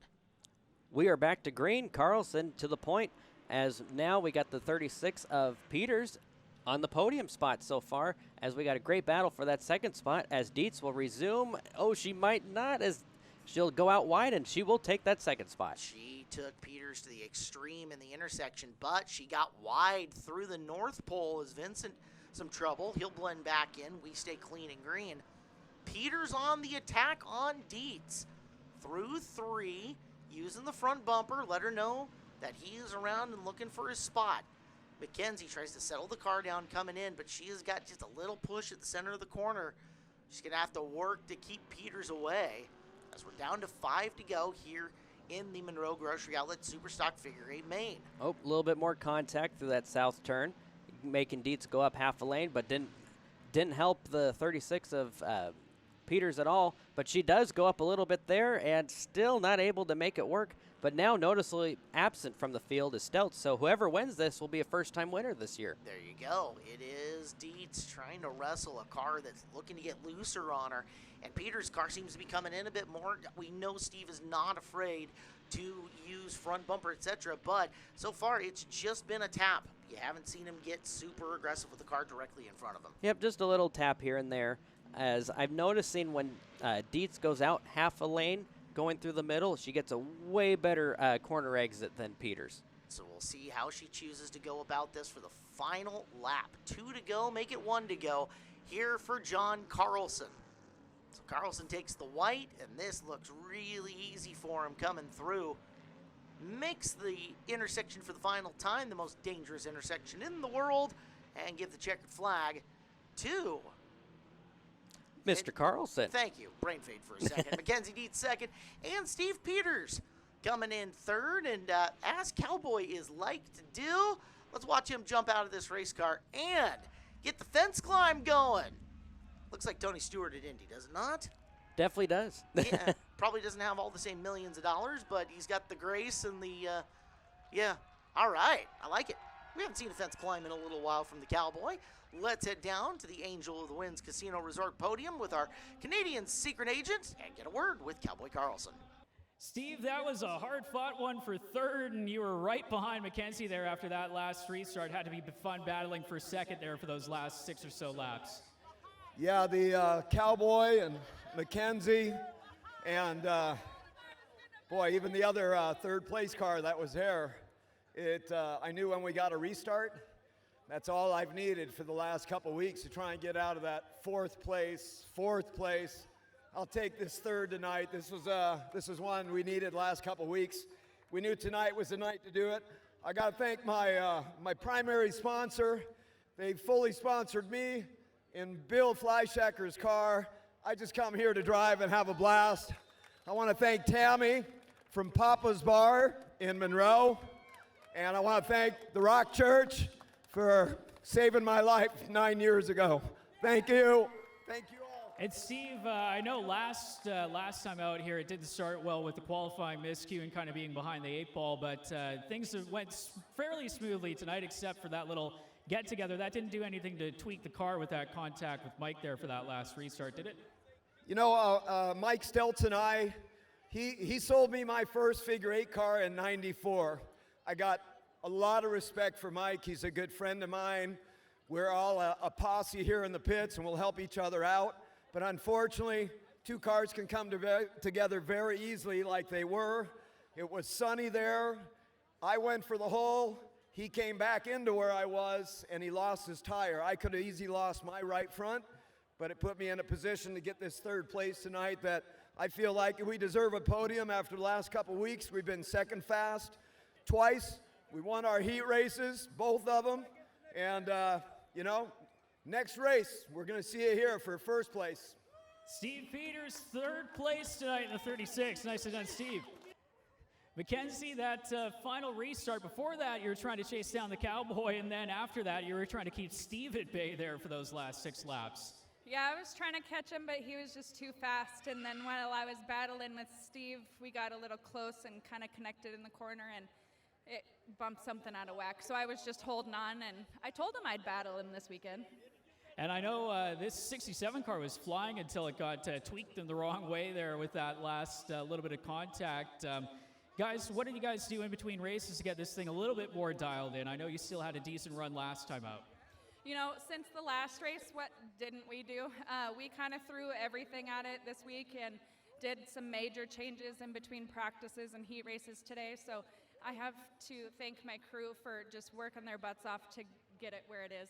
And I'd like to thank sponsors, supporters with the 67 camp. Absolutely. I'd like to thank BECU, Reppin' Welding and Rail, Two Girls in a Leaf, Brandy Hood Promotions, J2 Racing, Joe's Racing Products, and Ghostum Deltum Cams. And I know I'm missing Tattoosh Designs. All my fans and, of course, my crew to help get this car where it is, and, of course, my grandpa. And I'd like to wish my mom a very happy Mother's Day. This is for you. Mackenzie Deeds getting all the mentions in. Nicely done, Mackenzie. 2nd place run tonight in the 67. Johnny been oh so close in both divisions this year, and you finally managed to get the win done in this 5 car in the Super Stock figure 8s. How does it feel? I think we got a taste of how it felt there with the fence climb. Yeah, it's been a little while climbing that fence. I did it twice last year. This has been the first time for literally almost a year. It's getting a little tougher, and it might come to a point where maybe I won't be able to do it anymore. But with that being said, my kids told me that if I get a new suit, I can't climb the fence anymore. That's why I haven't gotten a new suit yet.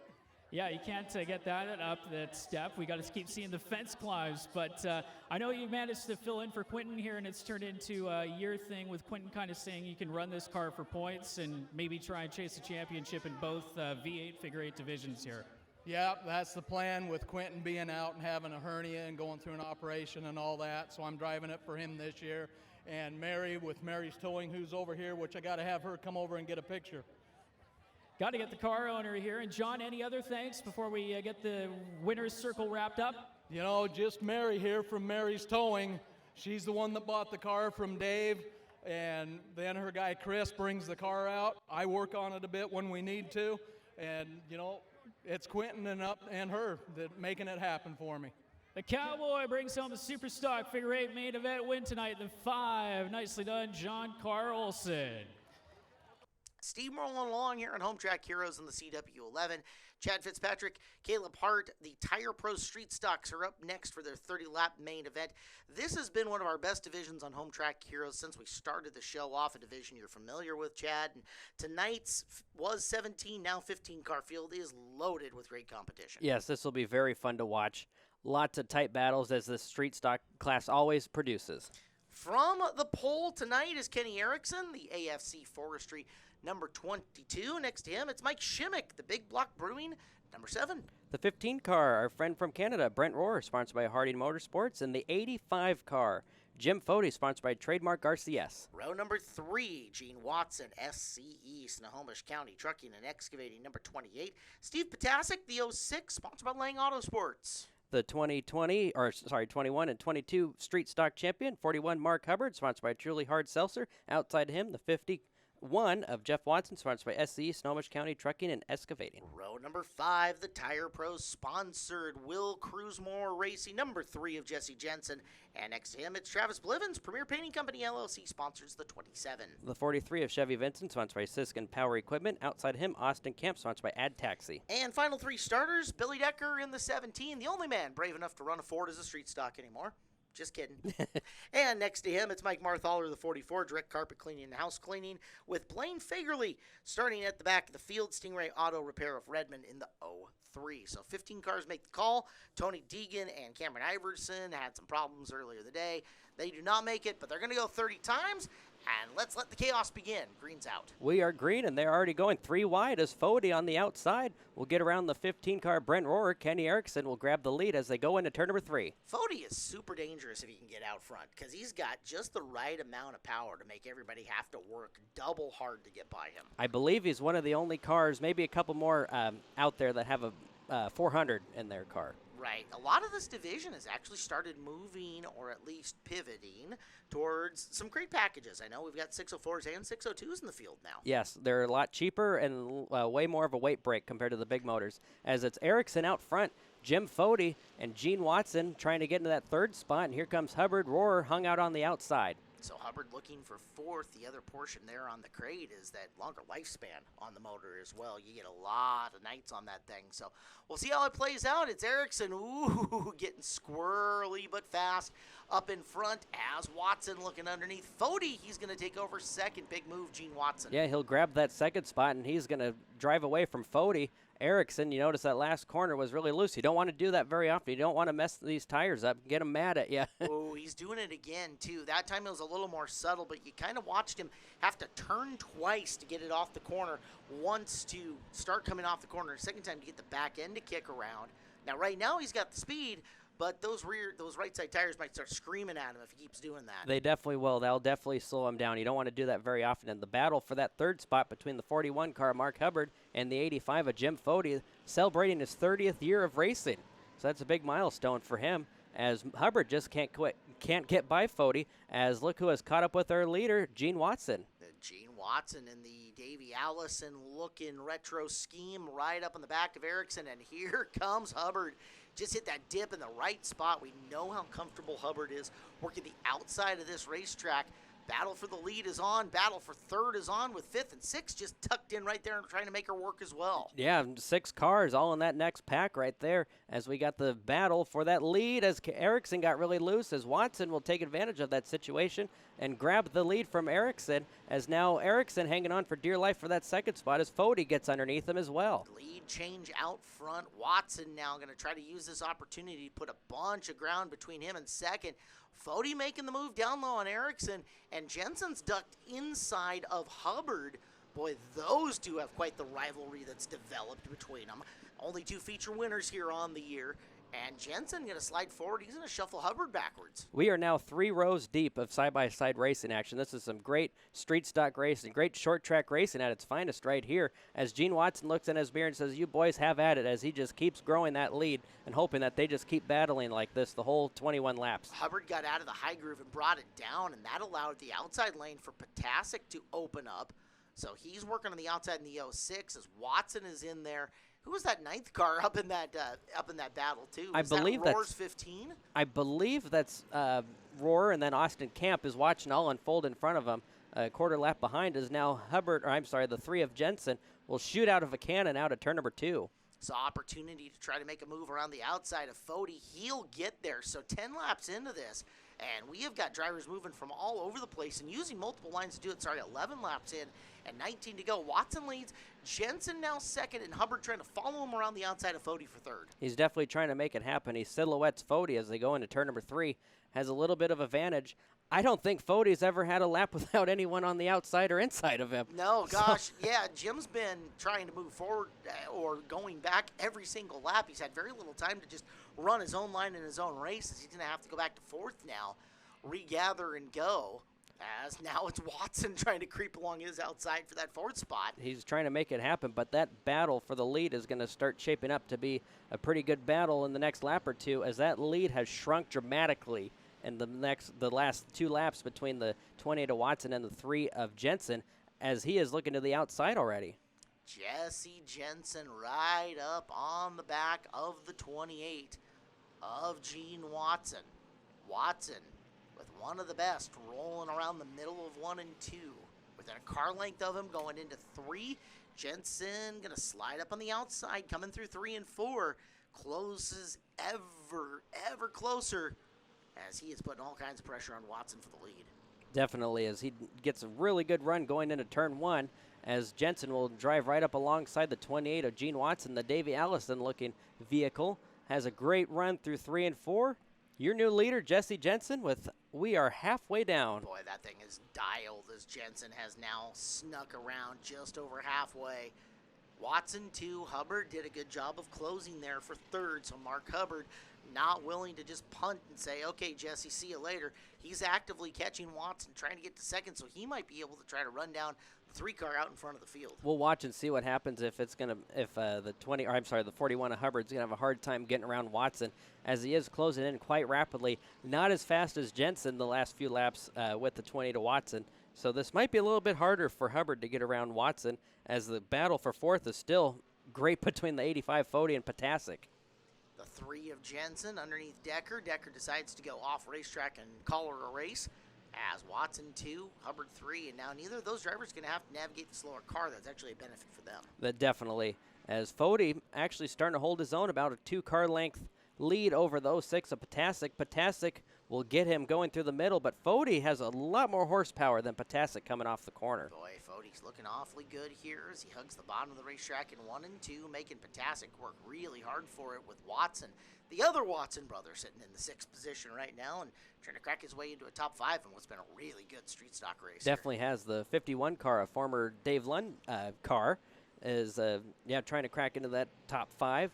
Fody, noticeably, is one of the only people that don't have radios in this division, so he's just going off of mirrors. Who needs a mirror? Exactly. Just put your foot to it, right?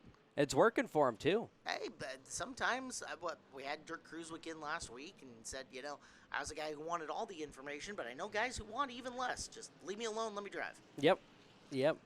So it looks like the 28 holding his own for that 2nd spot, a rookie in this division, so he's doing great. He moved up from the Legend division last year, or into this year, so this will be fun, as it looks like Potasic is able to try to get around the 85 of Fody, but that small block 400 just has a lot of horsepower versus Steve Potasic's little itty-bitty crate motor. However, Potasic has ended up keeping his foot in it. It's got momentum. He's got the prop plane wound up around the outside of the speedway, and look how well he navigates the exit of turn number 4. That's going to secure 4th spot for Steve Potasic in the 06. Yeah, with these crate motors, it's all momentum. Fody will be able to outpedal him, but Potasic has way more drive coming off the corner because he's not spinning that tire. Plus, there's a pretty significant weight break for running the crate, right? Correct. I believe between Fody and Potasic's cart's about 150 pounds. So out front, you're watching Jesse Jensen. That's the Tire Pros sponsored number 3. Tire Pros, the official tire dealer of Evergreen Speedway. Tire Pros, your one-stop tire retailer where honesty is the best policy and they have a hassle-free guarantee. We got a car around.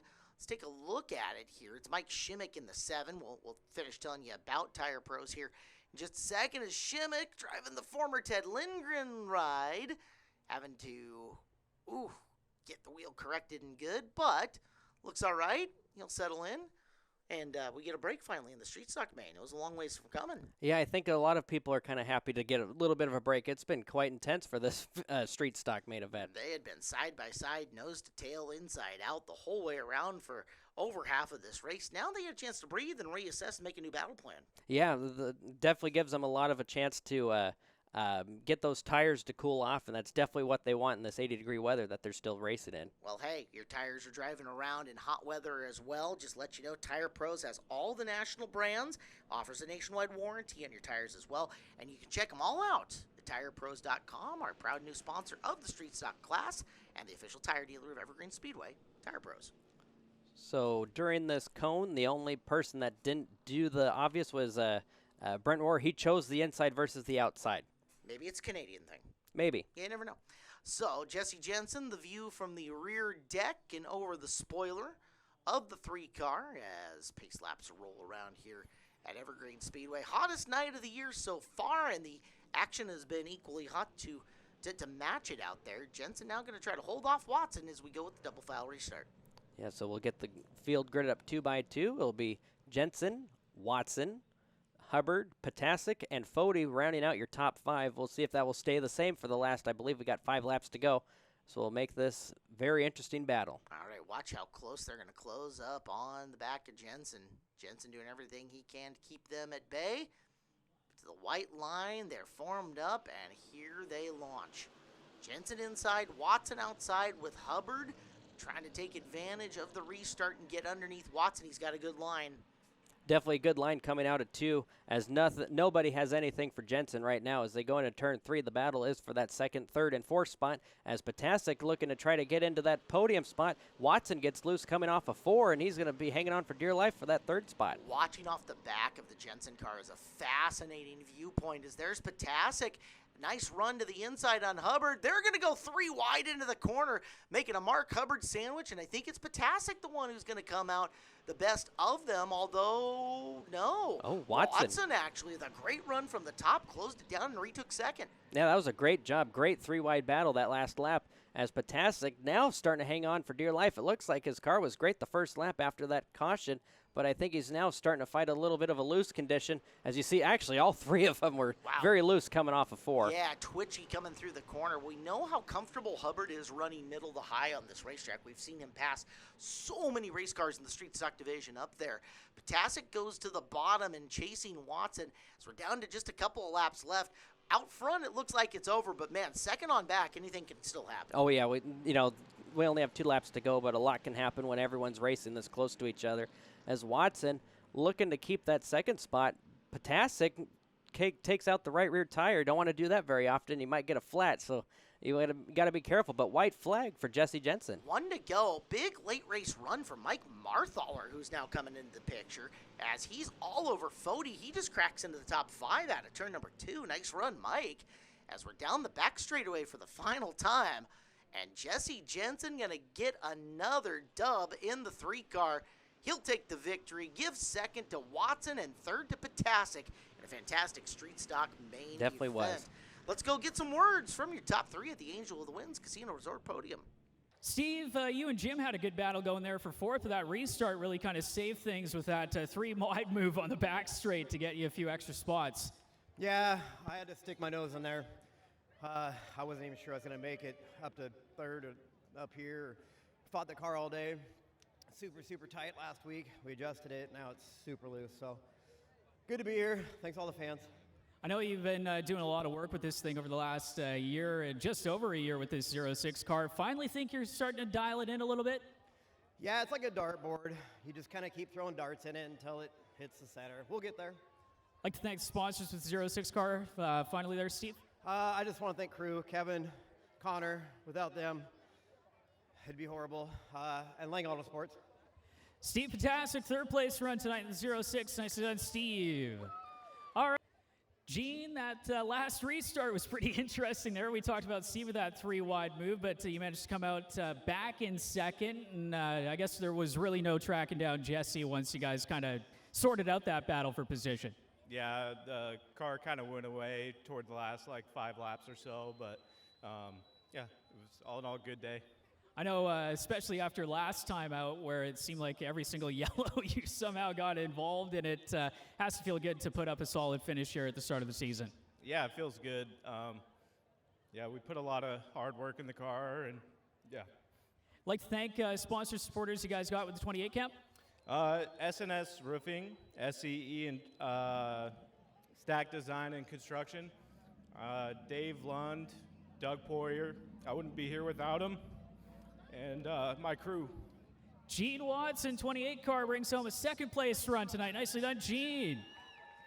All right, looks like we are good to go here. Jesse, I know you kind of had to bide your time there to get up in front, but once you and Gene kind of got away from the rest of the field, it looked like you were just kind of waiting to get a chance to get to the outside. Yeah, the outside, when it gets hot like this, actually is pretty good.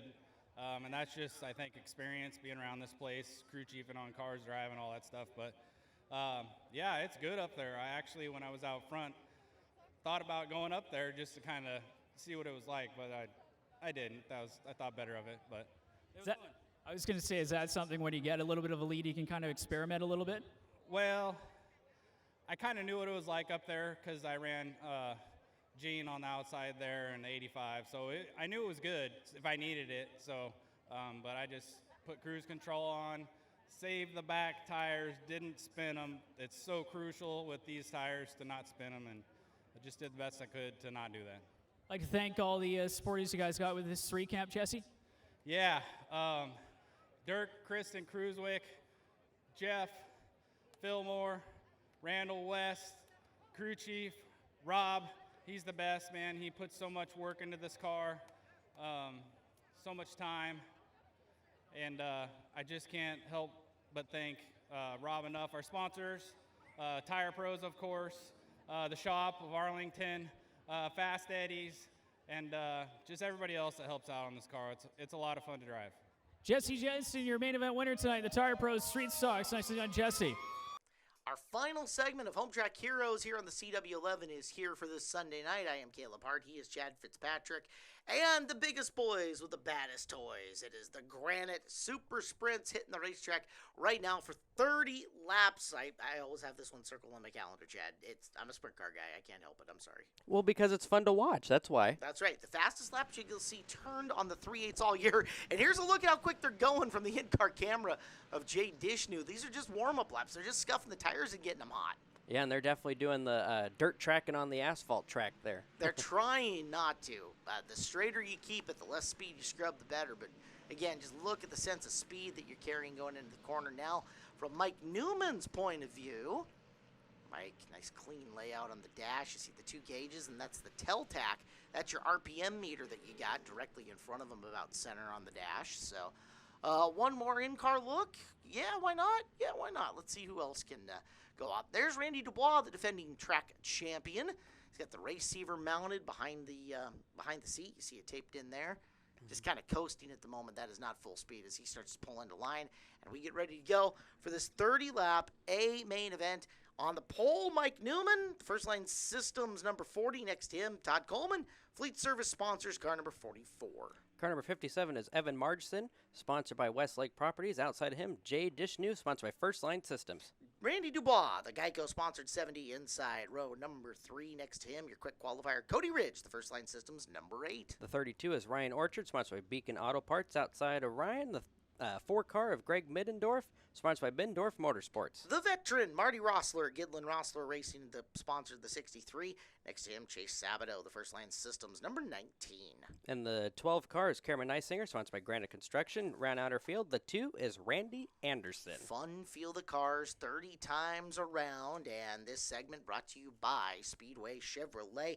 Visit Speedway Chevrolet and RV Center in Monroe for customized trucks, lifted trucks, work trucks, and Speedway Chevrolet can locate the truck fits you best. Speedway Chevrolet and RV Center also wants to take your trade and will buy or consign your vehicle or RV and take the hassle out of selling it on your own. They provide us the beautiful Speedway Chevrolet Evergreen Speedway pace car. It's a brand new Chevy Camaro, and we thank them for their long time support of the track. I believe over 20 years. So we got 13 cars, or 13 sprints. In early August, we got, the King of the Wings? And we're going to double that car count. Oh, that'll be fun. It's going to be awesome. We'll have it here on Home Track Heroes. You'll also be able to see it live in the grandstands. There's nothing like seeing Evergreen Speedway live for yourself. It is the absolute best way to spend a night out with the family. And I can't believe when you're sitting in the grandstands watching these guys on how fast these guys go by. I mean, watching the flagger trying to throw the green, throw anything, and just going along for the ride. I mean, you can see it on the flag, the American flag, the Canadian flag, right there in the flagpole, bottom right corner of your screen, right? And they're not whipping about. There's a little breeze going. Watch what happens as we drop the green flag, and those come to life. Green is out. We're underway. Newman leading them down. As it looks like we're going 3 wide, and the 57 of it looks like Evan Margson will grab the lead, and we got cars spinning down the backstretch. That was Dishnu, who hopped a tire, got upside down, showered up some sparks, and let's take a look and see how exactly that happened. Replay time here on Home Track Heroes from the up top look, up and over Dad's left rear. That's a bad plan. very bad plan. Yeah, that's not good. Looks like Neisinger hit a Uke tire as well, so let's see what happens here on this. So from the Dubois perspective, we'll get a full lap for him as he sails it into the corner. Gathers the car underneath him. There's Dishnu getting aggressive. Yellow lights are already on at that point. And oof, around they go. One more time from Dishnu's look. This will be interesting to watch. So it looked like, I believe the yellow might have been flown. They just didn't like the way the start went, as it looks like the 40 got out a little bit farther than they were hoping to. And then that's when the caution lights come on. And, oh, yeah, that's what happens. That could have been actually a lot worse. Yeah, well, a thing I didn't see is that the right front tire got into the inside tires here in the back straightaway. Here's Newman's perspective. Brings it to green. And Mike into the corner. Everything good so far. Yellow lights are on, and you can see he's already kind of lifting, and then the GoPro gets munched. Slow-mo this time. Oh, look at that. Hello, right front Hello, tire. Hoosier. Well, if there was ever a product placement ad here on Home Track Heroes, that would have been it. Yeah, that's why you run that safety bar that's constructed on the left-hand side of the car all that often, is to keep a tire from getting into the cockpit, and that's an extreme example of why we do that. It definitely worked, because Mike looked like the 40 car got a little bit too up close and personal with that Hoosier tire. At least he knows the driver of it, and they can discuss it over family dinner the next time they get together.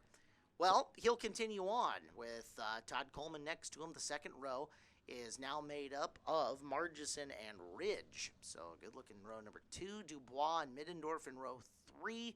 Shuffle forward Orchard, and next to him, Rossler 63. No, that's Sabado's 19. Then Rossler 63, and the final car at the back, Anderson's 2. So it looks like, unfortunately, we lost a couple vehicles in that melee. As it looks like we're going to try to go green this time by, and we are. Off and running we go. Good start for Coleman, although it looks like they're 3 going to wide. be 3 wide. Yeah, Margison made that same roll the inside of the corner off of 2 and quickly into the top spot. Evan Margison out to the early lead. Nosewing looks a little bit askew, though, as you get an eyeball of that coming down the front straightaway. So maybe even he caught a little bit of that wreck. Yeah, you can definitely see it. It's definitely not a hindrance to him right now, because he is clean and clear out in front. Michael Newman in that second spot. It looks like the 44 of Todd Coleman in that third spot, as the Evan Margison machine is just gone. It might have maybe it helped him. You never know. I mean, again, clean air makes all the difference in the world. Right now, he gets to set the pace. He's got no dirty air messing his car up in terms of what it wants to do, get in the corner. Now, if he gets in behind somebody, watch the front end. I will bet that front end gets super loose on him. Gotcha. Just a bet, but we'll see if he even ever has to deal with that. As right now, 4 laps in, nobody close in front of him, and at least half track away from him, as he's just absolutely slaughtering him. Yeah, Margison's just on a short track Saturday night drive. As you know, the way that he's driving right now, he may run into some lap traffic. So then we'll see if what the theory that you were talking about will happen. But we kind of got a little bit of a battle for that second and third spot between the 40 of Michael Newman and the 44 of Coleman, and I can't quite see it's the 8 of Ridge. And he was our fast qualifier, if I remember right. So we'll see if he could get through the field and see if he can get up to Margison, who's probably now about half a lap away. I've talked about the versatility of Evan Margison. Cody Ridge, another one of those guys, super versatile. He has been good and run a Focus Midget, a Wing 360 on dirt, wingless sprint car, paved wing car as well. So Cody, his dad, the legendary Randy Ridge, the Northwest's most famous wing builder, in fact,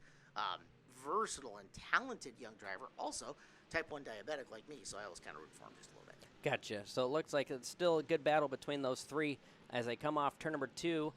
The next battle would be up front, as it looks like Margison was gone and he was going to put the 63 Rossler down a lap. As Rossler came from stock car, I believe he came from midgets to begin with, went to stock cars. Now he's back. If you look at some of the big race win T-shirts that float around the Northwest, Marty Rossler's name's on a few of them. I believe as far one as of late them. model wins. I believe one's a fall classic win. I'm pretty sure you're right on that one. So Marty's accomplished. He is in the twilight years of his career right now, but he and his brother are having a really good time still out there racing and having some success. He's been up front in some pavement midget stuff in the last few years as well. So yes, I definitely remember him in that division as well. More so the late models. But out front, Margison's gone. kind of almost looks like the Youth Hornet main event. Yeah, a little bit. All by himself, just chilling, making laps. He will catch the back of the field sooner rather than later. There is second, third, fourth, Cody Ridge, and fifth, trailing in behind him, trying to get an eyeball on it. I can't quite see it. Whoever it is, they're not close enough to be in contention, yet it's Dubois, your defending track champion. So it looks like we got Coleman, who's been out here for quite some time, too. I remember him racing before the sprint cars became a weekly racing series when they would come out here for the Roy Price Memorial on the 5/8 shows. So he's been out here for quite some time. 20-plus year veteran, hails out of Linwood. He ran a ton of NSRA stuff back when that series was prevalent, doing a lot of touring around the Northwest. And he's been a fixture here in our Granite Super Sprint Car Series since its inception. Car very fast, actually has a 410 cubic inch motor underneath it the last time I checked. Now, that's one of the beautiful things about this class. You can run different sizes and configuration of motors, and what they'll do, similar to like we were talking about in the street stocks, weight penalties, air restriction within the motor to try to give us a level and even playing field. I see. That's definitely, weight is a huge playing field for any car. And one of the big deals on having a 410 cubic inch motor as opposed to a 360, you would think, okay, that's 50 cubic inches larger, but most 410s are built with an aluminum block, as opposed to 360s where you'll see a lot of steel block. So that changes your weight distribution within the car itself and how you block it, how you put your coil springs into it, etc. It makes it a whole new ballgame. Definitely, as it looks like the 7 of Dubois having a little bit of struggle going in turn 3, but absolutely no issues going through the front stretch, as it looks like our leaders are going to trying to put down the 63 of Rossler and the 19 of Chase Sabadoh. And you can see, Margison is going up and around Sabadoh. He is not going to follow those guys at all. I bet you that looseness, that arrow push that you would have developed, it would have been something massive. Behind Rossler for just the blink of an eye, you can already see him step into the middle groove through the middle of the turn. Yeah, I definitely saw that when he was trying to get by Rossler, going through 1 and 2. One question I have, do these guys run radios, or are they all by themselves? No radios, no mirrors. This is all done by yourself and by feel. Sprint cars and open wheel racing, they're only in-cockpit communication is the receiver radio, so no spotters allowed. That is very impressive for how fast they are going. There's a lot of just instinct that comes into it, and I don't want to say you can hear them, but the tone of your stuff changes. The headers on these cars are right outside the cockpit, so you get a lot of cockpit noise out of them, and then you get another one of these guys with their big engines making a whole lot of noise in and around. The way that it sounds just changes enough to know, okay, somebody's close to me and around me, I got to be careful. I see. So it looked like Margison, I believe, going to now get to the 7 car of Dubois, who is, I believe, running in the 7th position. I thought he was 5th. He might be 5th. I think you're right. Yes. Yep, you're right. Look at the ticker. That's where he is. That's second, Mike Newman, the black and orange 40. And third, Todd Coleman, the white, black, and blue 44. As Evan Margison going unchallenged out in front of this field. He has got just a handful of laps to go. 5 laps remaining for Evan in the 57. Looking to bring home the Granite Sprint Car win. And currently, he is running almost a half a second faster than the rest of the pack. He's running 14.0s, while the rest of the field's running 14.5, so that's very impressive. Yeah, that car hasn't fallen off at all as well. They nailed the setup. He's got everything going right for him as he'll follow Middendorf, who Middendorf is running 7th. So not quite up to 5th, but he's trying, getting closer. And Evan also, very smart racer. He knows that he's got a ways here in this main event. He does not need to push it too hard. Yeah, it looks like we're getting on to about 2.5 laps to go. Make it 2 now, as the battle for that 2nd and 3rd spot was starting to heat up with the 63 of Rossler in between them, and white flag. One more time around Evan Margison. Even Steven down into turns 1 and 2, down the back straightaway for the final time. And it'll be another trophy for the mantle for one of the Northwest's best. Margison gets the victory here at Evergreen Speedway and Home Track Heroes. Long ways back, Mike Newman takes 2nd and give 3rd to Todd Coleman as they come across. And let's hear what the winner has to say. There we go. All right, Todd managed to get good track position there with how the invert worked qualifying-wise, and with clean air, that's half the battle with these things, and unfortunately couldn't get back to battle it up with Michael for 2nd. Yeah, we had a good battle. I got tight on that first start, and I just kind of Evan's followed him gonna be in from his there. early 30s now, too. I got to thank my guys. He's been. We really he was sucked like the last WMRA race, champ in like and we 07 worked or hard 08 or and something, figured so it out. He's been around for a while. And it's good to come back for a third-place finish. Couldn't do it without Fleet Service, Cascade Collision, and Carolina Smoke Barbecue. And I know it kind of looked like still coming off of 2, the thing wanted to push up the hill just a little bit. Were you kind of trying to throw the wing in the truck a little bit to get that counteracted, or what can you do when one of these things is tight like that? Yeah, I moved it back and forth a couple times, and that's, you move it forward, you lose the back. Move it back, you lose the forward. So just tried to run Michael down, and he got away. Todd Coleman, strong third place run in the 44 car. Nicely done, Todd. Well, Michael, interesting there when that first restart got called back. I think Jay ran up over your left rear tire, but obviously it didn't affect anything with this 40 car after that restart. But it had to be a little bit concerned at least that it might have knocked the bead lock off the tire or something. Oh, yeah, I was concerned.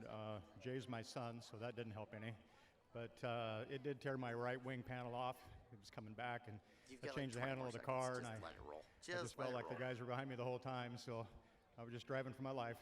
Of course, after kind of having a moonshot last time over in turn number 3, has to feel good to get a strong second-place run for this 40 camp.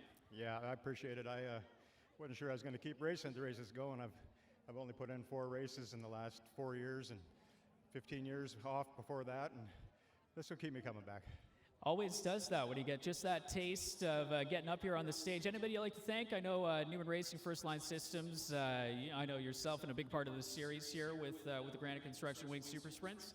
You bet. Granite, First Line, Drywall Distributors, all my guys that are running the cars, the Newman Racing cars, the Newman Racing stables, Doug, Kevin, everybody that puts this thing on, all the fans that come out here. I mean, we're trying to build the show and get a bigger car count and put on a better show for all the fans. And finally, before you go, I know War of the Wings is going to be the big race this year, August the 5th, first weekend of August here, where quite a lot of cars are going to be coming from throughout the Northwest. Yeah, you bet. War of the Wings, I'm involved with that with Doug, and it's a pretty good purse, and hopefully we're going to bring a bunch of cars up. Well, look forward to that. Michael Newman, strong second place run tonight in the 40. Nicely done, Michael.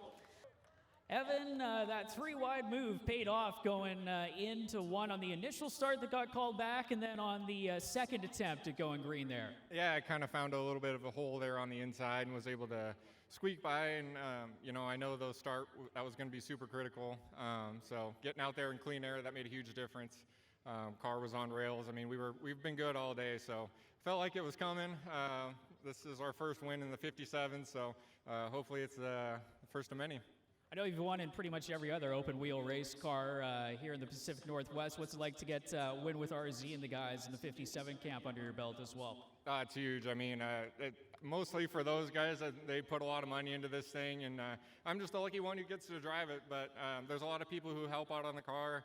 Westlake Properties, Frankie's Pizza, Fleet Service, Kennelly Keys, Signature Texturing, all the guys who help down in the pit area, and yeah, thanks to all the fans coming out too. It's a hot day. Evan Margeson, your main event winner tonight, the Granite Construction Wing Super Sprints in car number 57. Nicely done, Evan. That'll round out trophy presentations. Well, Evan, the kids, Mary Jo up there, enjoying their first win of the year here on Home Track Heroes in the Super Sprint division. Fun week this week, Chad, but the fun for you is coming up on our next week's show. Pro Late Model's going for a Twin 50. That's going to be a good time. It's definitely fun. I definitely love running Twin 50s. I can't wait. So that's going to be next week here on Home Track Heroes. You'll get to watch the orange and yellow number 12 machine go out, do his thing. He'll bring like 1-2 wins, at least one. Exactly. Minimum. Yeah. So Chad will be out doing that. That'll be on next week's Home Track Heroes. Outlaw Figure 8s are going to be in action. Stinger 8s will be in action. The Adult Hornets and the Mini Stocks all on the card next week here on Home Track Heroes. Tune in 5 o'clock CW11 for the whole show. The next time you can come out live to Evergreen Speedway, Memorial Day weekend show. It is a gigantic event. Saturday and Sunday, big rigs and legends on the card both nights. Also, between the 2 nights, Saturday, you're going to see street stocks, super stock figure 8s, and the legends division, plus like a whole bunch of other cool kind of stuff. Sunday, add in some more fun. Fireworks, demo derby, V8 bump to pass, mini bump to pass, use Hornet buses. It's going to be a blast. Make your plans Memorial Day weekend. You got to be here at Evergreen Speedway. You just got to. You do. Chad, thank you so much for joining us. For the staff and crew here on Home Track Heroes, all the production guys, Derek, and all the guys shooting the camera. He's Chad Fitzpatrick. I am Caleb Hart. So long, and we'll see you next Sunday here on Home Track Heroes on the CW11. Thanks for watching Evergreen Speedway's Home Track Heroes on CW11. Join us next week for more great racing from Evergreen Speedway.